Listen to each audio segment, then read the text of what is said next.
ThinkPad T14p 2025 is designed mainly for engineers.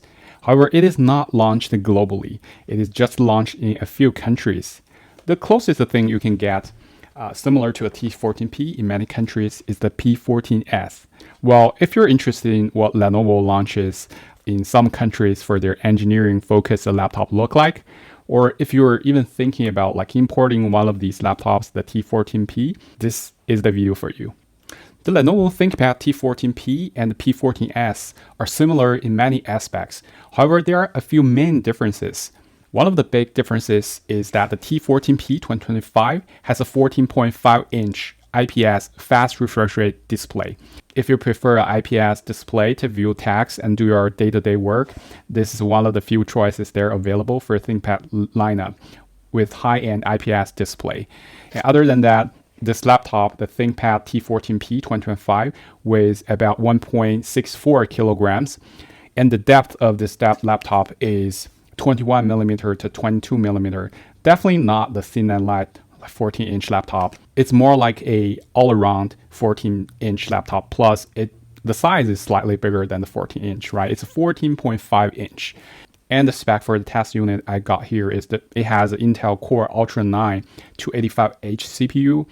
And it also has upgradable memory, which in my opinion is a big plus, because in the year 2025, I made a video for that. It's really hard to find some good 34 gigabytes plus memory laptops, 14-inch laptops specifically. And this one, in my case, I've upgraded this to 96 gigabytes, and it meets all the requirements in my day-to-day workflow. It has enough memory for me to turn off the virtual memories, and the large size memory helps me to do everything fast on this laptop.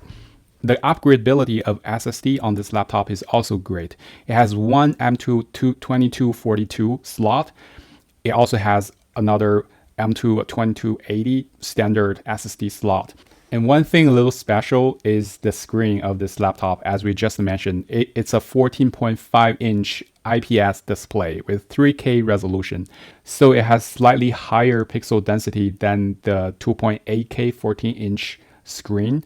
So if you think 200 scale on Windows makes the text too small for you, and 225% it makes the UI components too large, then this one, even you scale the Windows at 225%, it still have a decent larger view area than the 2.8K 14-inch display. That's something I really like. And of course, this is a fast refresh rate display. It has 120 Hertz refresh rate, and the screen brightness on the left side of the display, it reaches a 490 nits brightness. However, on the right side, it's just a little above 450, which makes the brightness on the screen not well spread, which definitely brings down the quality of the screen a little bit. I would really hope they can control the screen quality a little bit better. Then it comes down to the overall build quality of the T14p 2025. I mean, it's sturdy. It's a ThinkPad. And it's tested and advertised as an engineering laptop that can use in tough environment. It can bear a very high humidity environment, or sand or dirt, something like that. So basically, this laptop is designed for the usage in some not just indoor office environment, but it also can brought to outdoor, from high temperature to high humidity, basically handle rough area, rough environment a little better than other laptops. As you can see, the A cover has a darker metallic feeling on it compared to other traditional ThinkPad feelings. You feel the soft texture on the P14s. Well, on the T14p, it's darker, it's closer to a black, and it's also smoother. It doesn't have the skin-like coating on the A cover and D cover. The A cover and D cover are in the same dark black color. However, interestingly, the B side and the C side, the color is closer to the traditional ThinkPad. It has some sort of coating, makes it feel a little smoother and better on your skins. And it's really interesting to see the A cover and the D cover are in the same color, while the B and C cover are kind of in a different lighter black. Overall, the build quality is good, but it has nothing to do with premium. It's definitely not as premium as a ThinkPad X1 Carbon. I personally feel it's even slightly worse than the P14s build quality, but this is what you got for T14p. In terms of price, the T14p 2025 highest configuration configured with the Core Ultra 9, but with integrated GPU is around $1,200. There is a different configuration, the T14p with dedicated GPU, that one with RTX 5050. It's much more expensive. It's the raw performance of T14p 2025 is great. The Core Ultra 9 285H is no joke, and you have like up to 96, even 128 gigabytes of DDR5 memory. It can handle basically everything in this form factor. However, when it comes down to a laptop, in many cases, we're buying this for a package, right? It's not just about the raw performance of the CPU, the memory, even the graphic card, but also down to like the keyboard, the screen, the camera, the speaker. It's the overall package. You're using your laptop in multiple scenarios like conference calls, and you're taking this away with you. Sometimes you do some media consumption, sometimes you do a different kind of tasks on it. So the keyboard on the ThinkPad T14p, unfortunately, even though it looks exactly the same layout as P14s, the type feeling is not as good.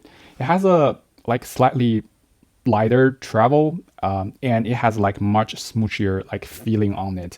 It's not as good as a P14s or a ThinkPad like X1 Carbon, but it's still a ThinkPad keyboard. How bad it can be.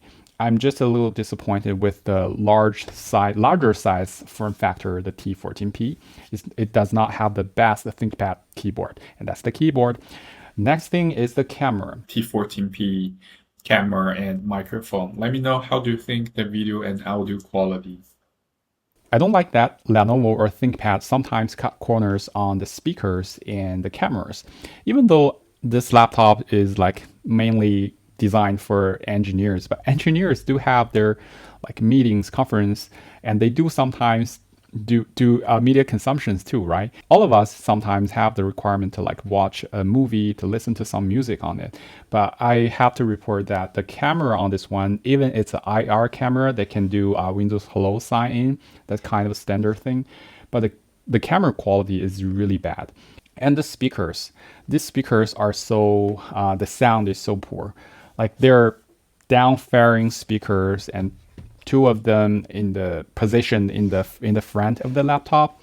The sound quality is so poor that, not to mention to watch a movie or listen to a music, even sometimes I like make a conference call to attend some meetings, I cannot hear clearly of human voice. Okay, thermal performance and cooling. The T14p 2025 is great about thermal performance. It has like two fans, thermal design. It has a lot of buffer to handle the Core Ultra 9 285H, because the same chassis is designed to have a dedicated GPU, the RTX 5050. So there's a lot of buffer, like thermal buffer, when it comes to a integrated GPU configuration. If this one is an integrated GPU, the ThinkPad T14p is running cool almost all the time. Even though you're doing some heavy load works, the chassis keeps cool most of the time. There might be a little warmth on the keyboards, but mostly manageable. In 2025, I no longer want to use the track point. I mean, I've been using ThinkPad for over 20 years, but the moment I got my fingers on the touchpad of the first generation Surface laptop, then on the MacBooks, I realized I don't need the track point anymore. However, I understand many people likes the track point.